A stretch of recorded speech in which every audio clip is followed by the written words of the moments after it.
If you have come here for a discussion about a sequel to the 1998 Michael Keaton fantasy, I guess, comedy film about a snowman, about a guy who dies in a car crash and comes back as a snowman, and it's all like a heartwarming family thing, I guess. But if you're here for a sequel to that film, I'm sorry to disappoint you, but A, it doesn't exist, and B, if it did exist, it would probably be unwatchable. We are, in fact, here today to talk about a sequel to the 1997 Killer Snowman movie, Jack Frost. Now, the sequel is Jack Frost 2, Revenge of the Mutant Killer Snowman.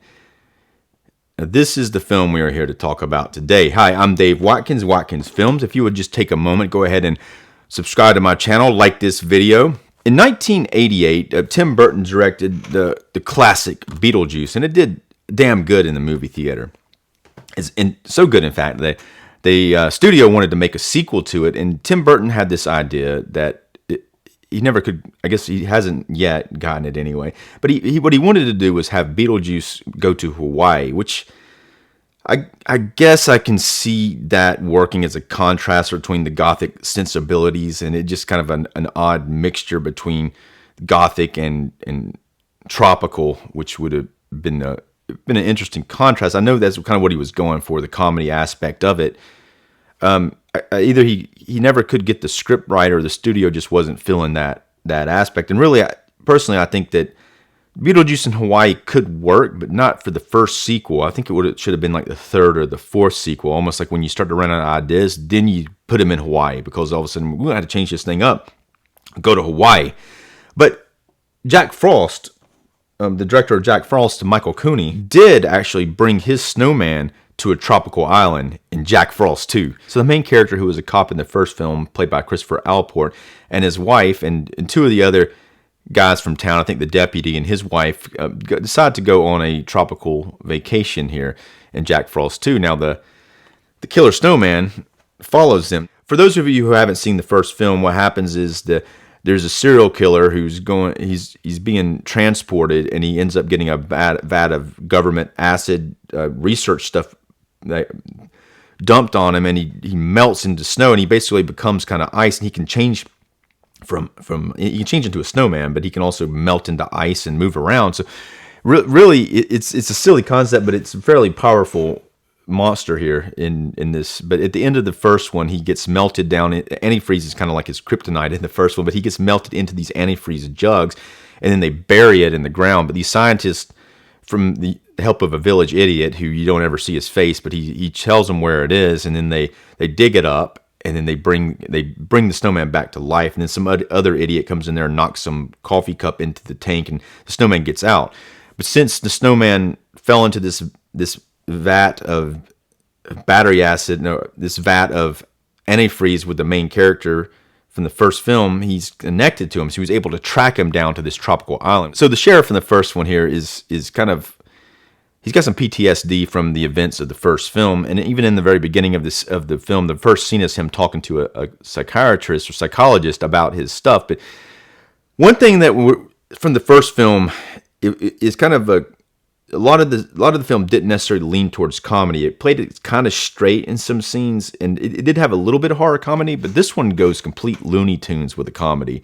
And even in the very first scene when he's talking to the psychologist, you see the psychologist has actually accidentally left his phone on. Well, he has it on purpose so these other people in the other room can listen to him tell the story about the snowman, and they're all in there laughing. Like that's I don't even see how that's even funny. He's talking about it, what his PTSD experience, whether it's real or not, and then they're all thinking it's hilarious. But that happens in the first scene. Now, other than the performances by Christopher Allport and the psychologist here, they're both good performances. It's not funny to me, but I do like the fact that he's got this PTSD from the first one. I like it that they go a little bonkers with it. At the same time, I did like it in the first one. The more serious they got with it, to me, the more hilarious it is. But I think some people were very confused because they weren't sure if they needed to be laughing or be scared about this. But it's a goofy concept. But personally, I think it works better when it's less, when it's not in-your-face comedy. But that's what they went for in this one. And it actually is fairly entertaining. Now I want to give a huge shout out to, this is a MVD Rewind edition. Now, when I got this disc, and the first time I watched it, like I think it was last week, it was the edited version of the film. And so when I'm watching it, there's a lot of scenes that almost like it looks like a television edit of the film. Like you're watching it, and then someone's about to get killed, and then something cool looks like it might happen, and then it just like, so cut to some weird cut, and then you're just like, what happened? I don't understand. Which is kind of typical to a censored cut. And there's also some nudity in the original version, which isn't in this one. They actually shot this scene with this girl in the swimming pool completely nude. They shot it with her with a bathing suit on and completely nude. But anyway, so I noticed that those edits were there. And I started doing some research online, and I found out there was, in fact, another version of the film that had, I guess, 2 extra minutes of it in there called the unrated cut. And MVD Rewind has a replacement disc policy for that. So I sent them a message, and almost like within a few days, they sent me another copy, and they were really awesome about it. So here's the original copy, and then they sent me this other one, this is the unrated one. It's a couple minutes longer.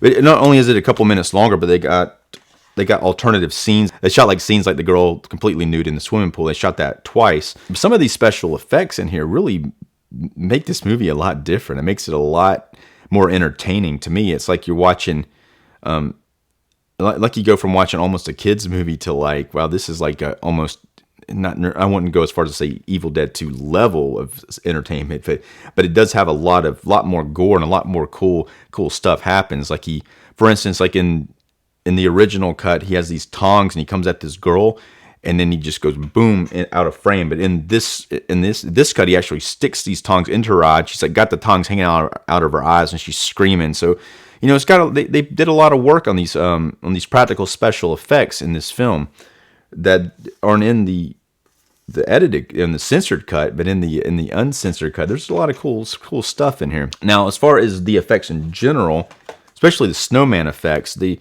look like they might have had a higher budget on this one, but they aren't as effective. Maybe they were more rushed, and the effects, some of them take place during the day, but they just don't look as good.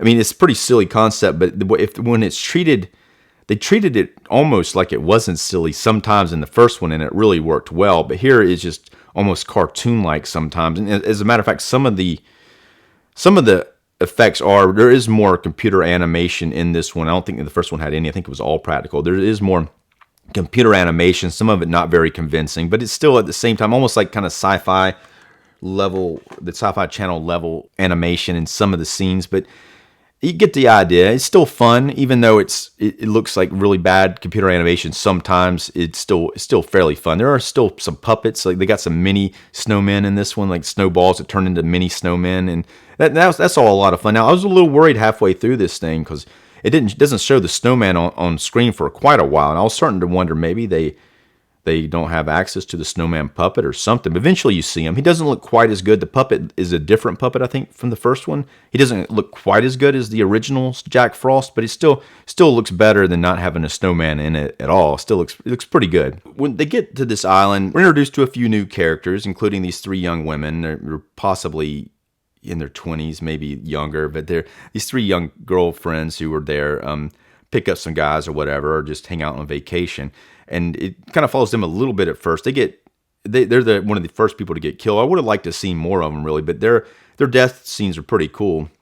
And they're all hanging out on the beach waiting for these doofus guys to come out there to hang out with them. And then while that's happening, they kind of get picked off one by one, and that's a pretty cool sequence. But other than that, the main character's wife here, who was the character in the first one, I think her name's Eileen Seeley, she has a lot larger part in this, especially like later on when the main character has this PTSD situation where he can't wrap his mind around this new thing going on, and she kind of takes charge at one point and puts on a bunch of stuff and fights the snowman. And it's kind of goofy, but it works. So you got some pretty wacky characters working at this Caribbean resort. You got this colonel guy. He's got an older guy. He's actually played by the director's dad, but he's fairly good in this. He's fairly hilarious kind of character actor here. There's also a black guy who he's trying to talk with a Jamaican accent that's not very convincing, but I do like his energy. But his accent is is kind of little off. And there's also some other guy named Mr. Fun, and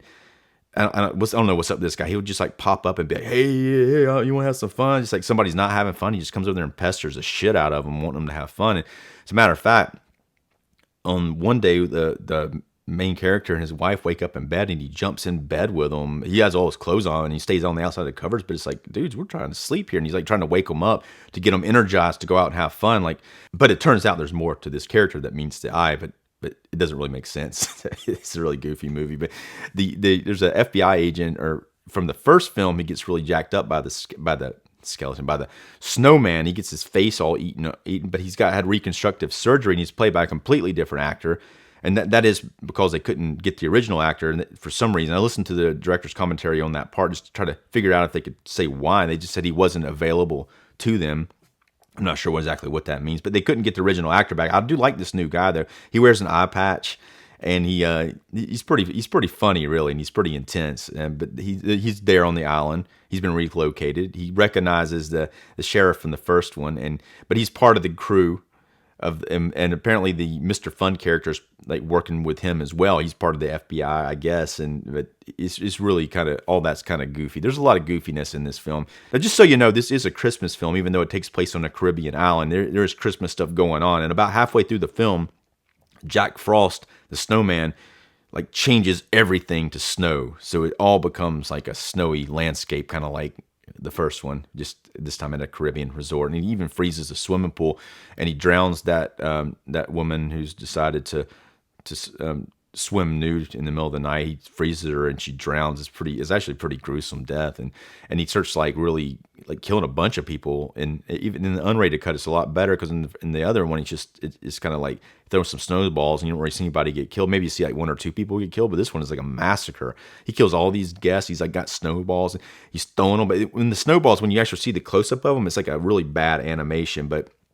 And for those of you wondering about this cover here, you see him like riding the surfboard. Unfortunately, that doesn't happen. That would have been amazing, but that doesn't happen in the film. There is a snowboarder like briefly in the film, but he doesn't ever jump on it and surf on it. That would have been hilarious. Now, as far as the transfer here, this is a Blu-ray version of this film. I believe it was shot on digital videotape. Maybe it doesn't look all that good. It doesn't look horrible, but it does look like maybe it has some interlaced problems. But it's not.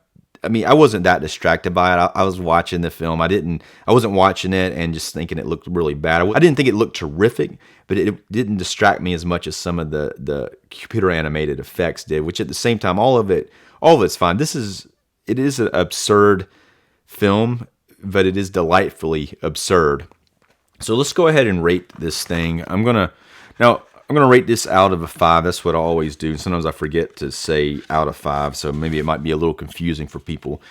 But I'm going to rate it, oh my goodness, I'm going to have to rate the film a 2.5, though I'm not discouraging you from seeing it. I just can't rate it very high because it is a really bad film, but it is bad in kind of a good way. It would have been better had they been trying to be more serious, but it's pretty clear that they're having a good time here, and the whole thing is wacky Looney Tunes land for the most part.